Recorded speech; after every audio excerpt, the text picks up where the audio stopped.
Hello and welcome to Old Nerd Reads his Marvel Comics in Order. This is Happy Anniversary episode number 25. 25 of these so far, cooking right along. This episode, we're looking at Fantastic Four 168 and 169. These two issues dealing with the fallout of the previous issue where Ben Grimm has reverted to his human form. He's no longer the Thing. After his fight with the Hulk in the last two issues, his exposure to the Hulk's gamma radiation has reversed his mutation. He's no longer the Thing. And these two issues, he gets replaced in the Fantastic Four by Power Man and deals with being human now and no longer a member of the team. And let's have a sip of this Tim Hortons dark roast coffee in one of my wife's mugs, Canada, in order of the Canada becoming the 51st state. Oh, that's good stuff. Reed Richards basically hires Power Man because he's a hero for hire. So he's actually paying him to do this. But to start things off, we have a quick recap. Thing versus the Hulk in what was that, on top of the Kansas City Arch, or St. Louis Arch, and Hulk decks him and he falls off, and in midair he's turning back to Ben Grimm. I love these iron-ons, definitely of the 70s. Keep on trucking. Yeah, this is a really fun story. These two issues. Roy Thomas and Rich Buckler. Now we catch up with Ben Grimm as he sees that Power Man has taken his place, smashing kind of I guess this is kind of like a danger room for the Fantastic Four to train. I love this drawing of Stan the Man talking about the greatest rock event of the decade, this Reflections of a Superhero album that they put out in the 70s. I think I listened to a song or two from this a few years ago. I don't remember real well, but I remember thinking they were kind of cringy.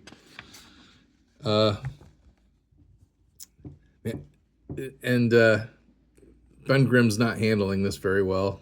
He's pretty rude, actually, about being replaced by Power Man. I don't know how Reed Richards deals with the emotional outbursts of like Ben Grimm and Johnny Storm. Just a couple issues ago, Johnny Storm was pouting because of his dating status. He was single, and Frankie Ray ditched him because she found out he was pouting about that. Now Ben Grimm's pouting about losing his powers. He always wanted to be back to being a man, but now he's realizing he doesn't like it. I don't know how Reed puts up with all these superhero tantrums of these adults in the room, but he does. Ben Grimm, he's going to go on TV and make money, but his agent just informed him that since you're not the Thing anymore, nobody cares. Nobody wants to see Ben Grimm. So that isn't going to work out. So he tromps right back into their training room and has to get saved by Luke Cage before projectiles hit him because he just walks into a live battle. Got a couple value stamps in this one. That looks like Barry Windsor Smith right there doing Conan, probably. That looks like a piece of cape from Doctor Strange, I'd say. The Marvel Explosion is here. This is you can get a subscription. Here he's throwing another fit because Power Man's taking his seat in the Fantastic Car. They're going to check out a bank robbery, I think. This is cool. Superman versus Spider-Man. So a couple issues ago, they had advertisements for The Wizard of Oz, which was a DC and Marvel joint publication. I didn't realize that was, but I knew this was. This must have been the second thing that they'd done together. I haven't read this in a long time. I don't really remember it very well, but I'd like to reread it again one of these days if I can. I should probably dig that out and put that in the series, actually. This is cool. Joe Weider advertisement, and Arnold Schwarzenegger's in there. I think that's him. I think that's him. I think that's him right there. Maybe him up on top. That's pretty cool that this is right before Arnie got big. He was in the comic book ad for Joe Weider. But then we find out it's the Wrecker, and this is one of the reasons right here why I'm doing this whole project of reading my Marvel comics in order. This is the first time the Fantastic Four has met the Wrecker. The Wrecker's, I guess, classically up to this point just been a Thor villain. The Wrecker got his powers from a Norse goddess. I want to say maybe it was Hela, but I'm not sure. But this is the first time the Fantastic Four has met and fought the Wrecker, and they do that old Marvel trope.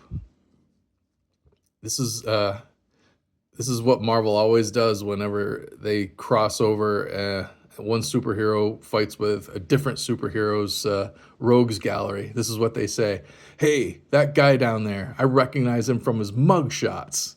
So, and in the Avengers, you always see it in the Avengers, because in the Avengers, somebody is always saying, "I remember seeing them from the Avengers files." It's just an old Marvel trope they always use. But of course, this another emotional outburst. Ben Grimm's gonna launch right into this guy and immediately gets his butt handed to him because he thinks he's gonna fight a supervillain when he's a human. Gets knocked around pretty good. Ooh, you get a life-size Spider-Man Planet of the Apes character to hang on your wall. Nice. Here he realizes that when Bruce Banner gets mad, he turns into the Hulk, and since the Hulk's gamma radiation is what made him revert to human, he's hoping that he can change back to the Thing, but he can't do it.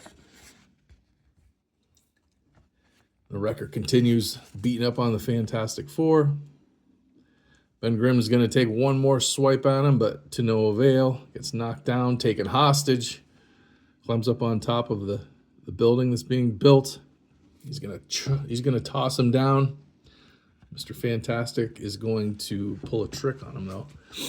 This is a terrible ad for Mary Jane Watson. She's such a shrew to Peter Parker in this.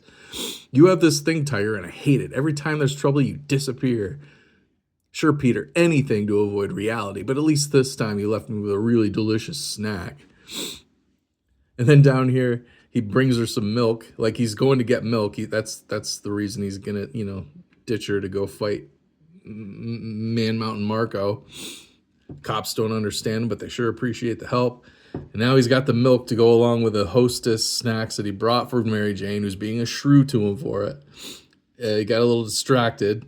No sweat, Peter. The Hostess cupcakes you left me with were a lot more rewarding to me than you've ever been. My God. What a shrew. I wonder what he ever saw in her.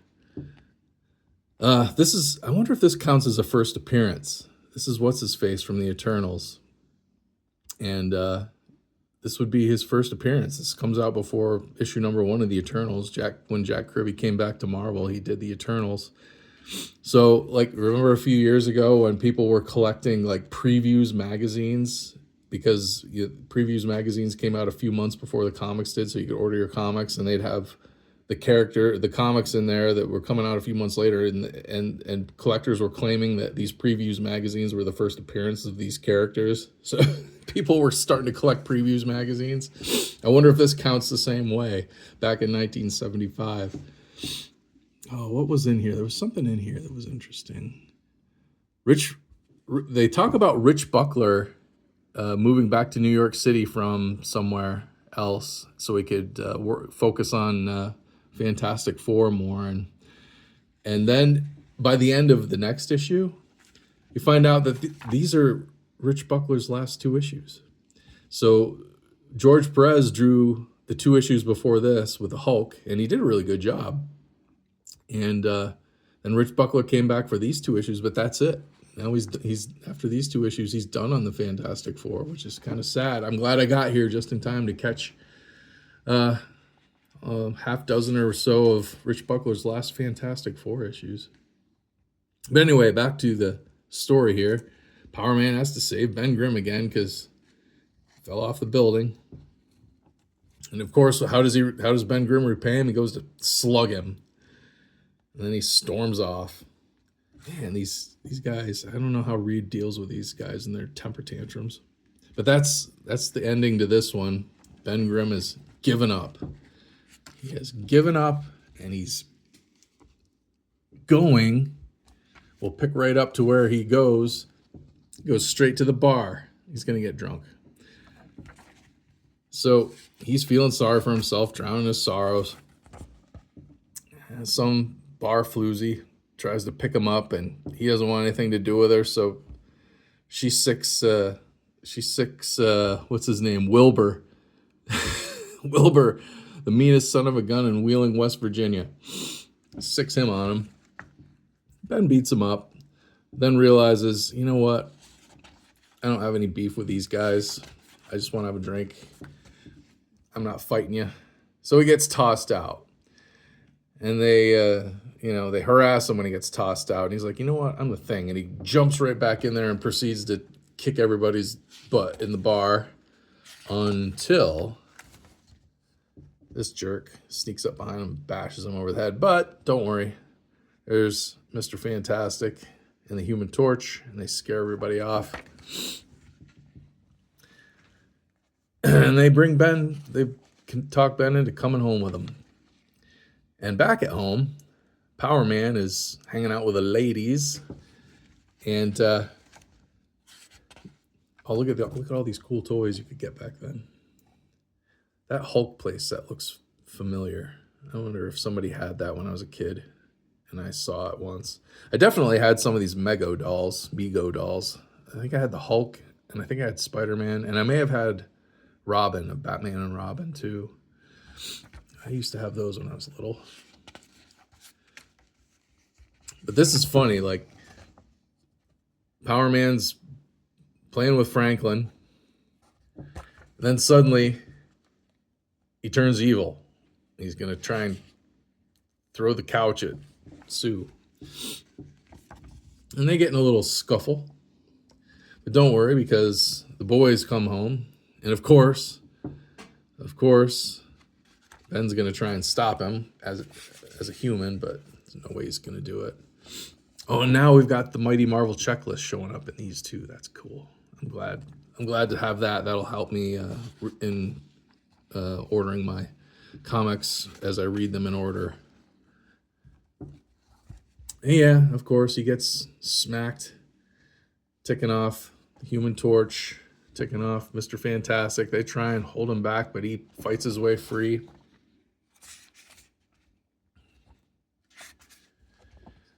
Goes up into Reed's lab and smashes something. Now, this right here is this is a setup, I think, for several storylines that are upcoming. And I don't have the comics, but I started going down the rabbit hole of what happens here. But this is Dr. Doom's time platform. Some gizmo fell on it when Power Man was wrecking the place and disappeared into time. And then Reed comes in and shuts it off, thinking it got turned on during the fracas. Now, I went down the rabbit hole of trying to figure out what comes next. And apparently this storyline continues into Marvel 2-in-1. It bounces around from title to title for a while. It goes on for a while, following whatever this gizmo is. And I don't think I have any of those issues, so I won't be able to find out what happens. But sounds like fun anyway. Oh, and first appearance of Nova. He was a Marv Wolfman and John Buscema creation. Mary Jane the Shrew. So anyway, Power Man, he steals the Fantastic car, takes off. Reed reveals that Power Man was never meant to be Ben's full-time replacement in the Fantastic Four. We've got to go in his Project X vault to find out that There's another thing in there. Must be a robot. I don't know. I wonder if he's like a Doombot type technology thing. But we don't know until next issue. That's the cliffhanger.